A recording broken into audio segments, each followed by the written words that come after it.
Halo, Assalamualaikum semuanya. Apa kabar? Semua sehat? Nah, ya. Alhamdulillah. Mudah-mudahan semua sehat terus ya. Semua udah masuk belum? Gak kerasa. Sekarang kita udah minggu kedua nih. Ya. Mana tuh kelasnya? Oke. Semua udah masuk, tinggal 2 ya? Oke. Nah, sekarang udah lewat 2 menit nih. Kita lanjut aja. Nanti teman kalian yang baru datang bisa langsung ikutan ya. Oke. Sebentar saya persiapin materinya dulu ya.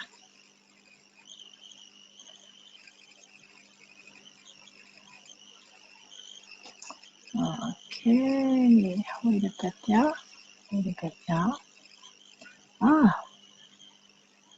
Let's see. Materi kita hari ini adalah pasar dan instrumen keuangan. Ya, technically di hari ini kita akan belajar mengenai pasar keuangan dan juga lembaga keuangan. Oke. Nah, sekarang kalian bisa lihat nih di sini. Wait a bit. Nah, jenis pasar keuangan apa aja? Ini sebenarnya ada 3 poin yang udah saya jelasin ya minggu lalu. Ada ingat Kak? Coba ingat-ingat.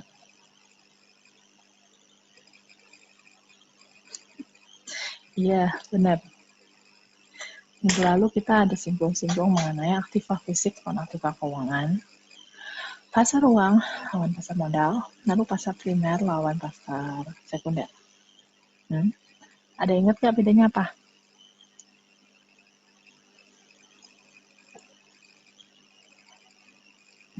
Ya, aktiva fisik itu adalah aktiva yang berwujud dan tekniknya bisa kita pegang, melawan dengan aktiva keuangan. Aktiva keuangan itu yang kita punya adalah lembar kepemilikan, ya. Ya, kita punya ini lembar kepemilikan. Saya punya saham. Nah, saya punya lembaran yang menyatakan kalau saya punya saham di perusahaan A. Saya punya deposito. Saya punya lembaran yang menyatakan saya punya deposito di bank B. Gitu. Lebih cepat berubah mana nilai aktiva fisik sama aktiva keuangan? Lebih berisiko mana? Well, lebih cepat berubah sebenarnya nilainya adalah aktiva keuangan. Ya. Lebih berisiko mana? Ya, sebenarnya karena volatilitas dia atau perubahan dia, risiko dia lebih tinggi juga, variasi dia juga. Sebenarnya untuk awal pertama ya, itu sebenarnya aktiva keuangan.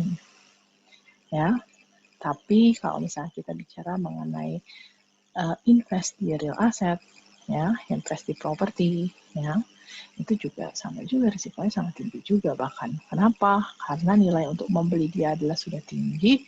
Kalau misalnya kita hilang, ya otomatis kerugian kita jauh lebih tinggi. Apa keuntungannya investasi aktiva keuangan dibandingkan dengan investasi aktiva fisik? Coba. Ada yang ingat nggak?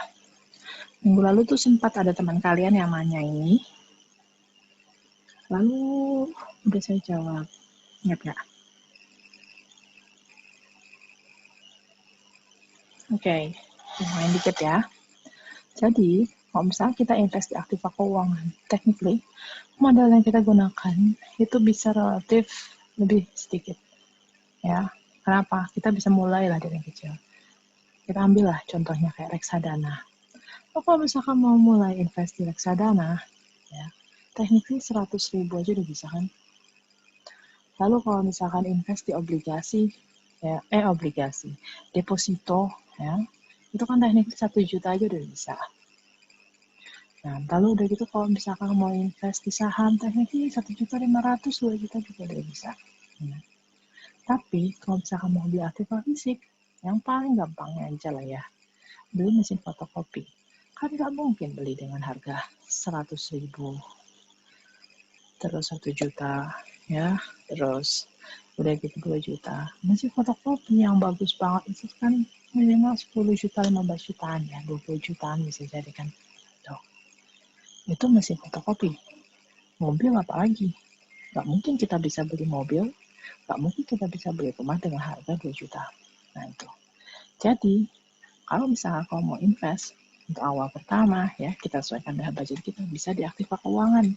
Sambil pelan-pelan belajar untuk berinvestasi, belajar untuk caranya, ya, saving yang baik dan benar, planning yang baik dan benar. Uangnya dikumpulkan untuk membeli Aktiva fisik. Aktiva fisik, umur ekonomisnya lebih panjang. Karena itu bisa kamu gunakan untuk masa pensiun. Ya, tuh. Terus kalau pasar uang lawan pasar modal, ingat nggak bedanya apa?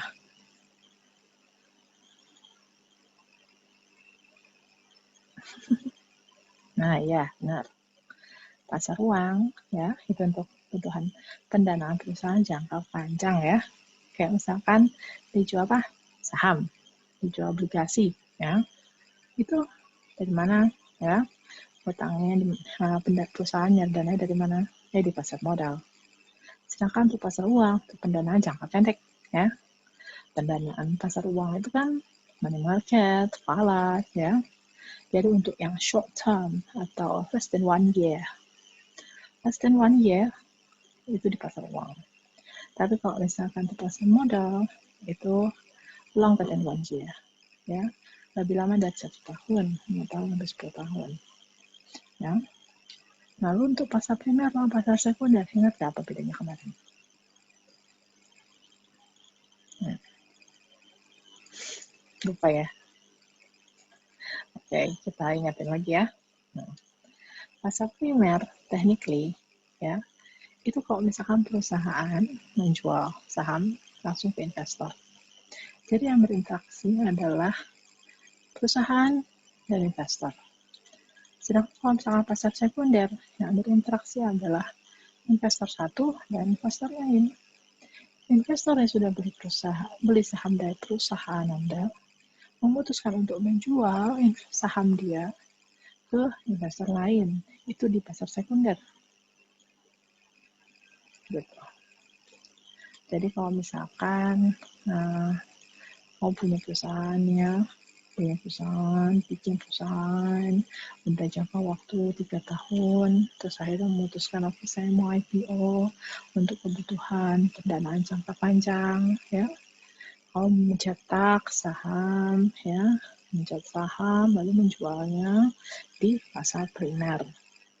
Di situ, kamu sebagai company owner langsung menjual, ya, langsung menjual dari pihak perusahaan ke investor untuk saham yang baru dicetak.